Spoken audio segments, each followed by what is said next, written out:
Hello, boys and girls, and welcome to Grandma Teresa's Story Time. Today I'll be reading The Tale of Benjamin Bunny by Beatrice Potter. One morning, a little rabbit sat on a bank. He pricked his ears and listened to the trot of a pony. A gig was coming along the road. It was driven by Mr. McGregor, and beside him sat Mrs. McGregor in her best bonnet. As soon as they had passed, little Benjamin Bunny slid down into the road and set off with a hop, skip, and a jump to call upon his relations who lived in the wood at the back of Mr. McGregor's garden. That wood was full of rabbit holes, and in the neatest, sandiest hole of all lived Benjamin's aunt and his cousins, Flopsy, Mopsy, Cottontail, and Peter. Old Mrs. Rabbit was a widow. She earned her living by knitting rabbit wool mittens and muffatees. I once bought a pair at a bazaar. She also sold herbs and roseberry tea and rabbit tobacco, which is what we call lavender. Little Benjamin did not very much want to see his aunt. He came around the back of the fir tree and nearly tumbled upon the top of his cousin Peter. Peter was sitting by himself. He looked poorly and was dressed in a red cotton pocket handkerchief. "Peter," said little Benjamin in a whisper, "who has got your clothes?" Peter replied, "The scarecrow in Mr. McGregor's garden," and described how he had been chased about the garden and had dropped his shoes and coat.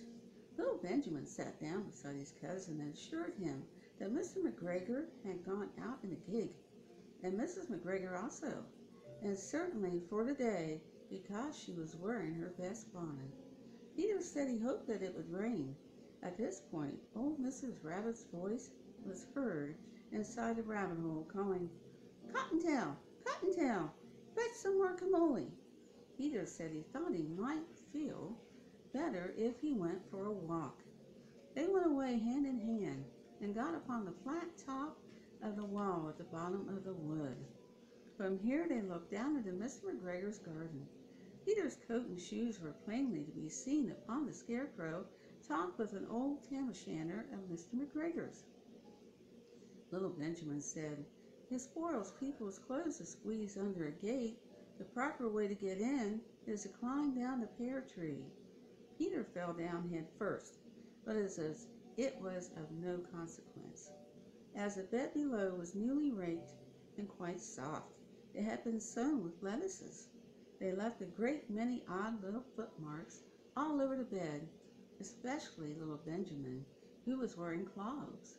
Little Benjamin said that the first thing to be done was to get back Peter's clothes, in order that they might be able to use the pocket handkerchief.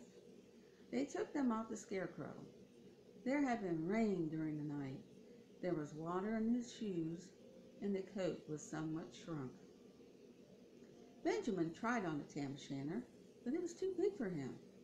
Then he suggested that they should fill the pocket handkerchief with onions as a little present for his aunt. Peter did not seem to be enjoying himself. He kept hearing noises. Benjamin, on the contrary, was perfectly at home and ate a lettuce leaf. He said that he was in the habit of coming to the garden with his father to get lettuces for their Sunday dinner. The name of little Benjamin's papa was old Mr. Benjamin Bunny. The lettuces certainly were very fine. Peter did not eat anything. He said he should like to go home. Presently he dropped off the onions. Little Benjamin said that it was not possible to get back up the pear tree with a load of vegetables. He led the way boldly towards the other end of the garden. They went along a little walk on planks under a sunny red brick wall. The mice sat on their doorsteps cracking cherry stones. They winked at Peter Rabbit and little Benjamin Bunny. Presently, Peter let the pocket handkerchief go again. They got amongst flower pots and frames and tubs. Peter heard noises worse than ever. His eyes were as big as lollipops. He was a step or two in front of his cousin when he suddenly stopped. This is what those little rabbits saw around the corner. Little Benjamin took one look, and then in half a minute, less than no time, He hid himself and Peter and the onions underneath a large basket. The cat got up and stretched herself and came and sniffed at the basket. Perhaps she liked the smell of the onions. Anyway, she sat down upon the top of the basket. She sat there for 5 hours. I cannot draw you a picture of Peter and Benjamin underneath the basket because it was quite dark, and because the smell of onions was fearful, it made Peter Rabbit and little Benjamin cry. The sun got round behind the wood, and it was quite late in the afternoon. Still, the cat sat upon the basket. At length there was a pitter-patter, pitter-patter, and some bits of mortar fell from the wall above. The cat looked up and saw old Mr. Benjamin Bunny prancing along the top of the wall of the upper terrace. He was smoking a pipe of rabbit tobacco and had a little switch in his hand. He was looking for his son. Old Mr. Bunny had no opinion whatever of cats. He took a tremendous jump off the top of the wall onto the top of the cat and cuffed it off the basket and kicked it into the greenhouse, scratching off a handful of fur. The cat was too much surprised to scratch back.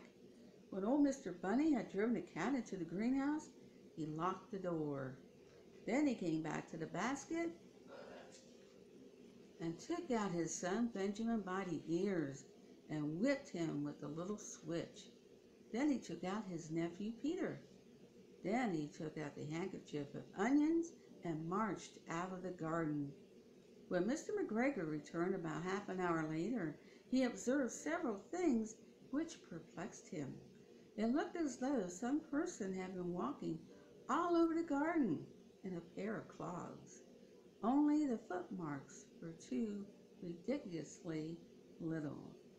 Also, he could not understand how the cat could have managed to shut herself up inside the greenhouse, locking the door upon the outside. When Peter got home, his mother forgave him because she was so glad to see that he had found his shoes and coat.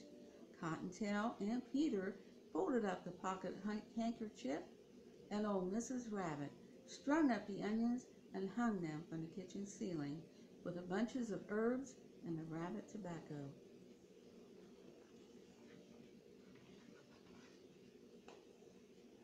That was a nice story, wasn't it? Especially this time of year. You know what this time of year is? It's getting close to Easter, isn't it? It's not that far away. That's why Grandma chose Bunny Ears today, as we're getting so close to that holiday of Easter.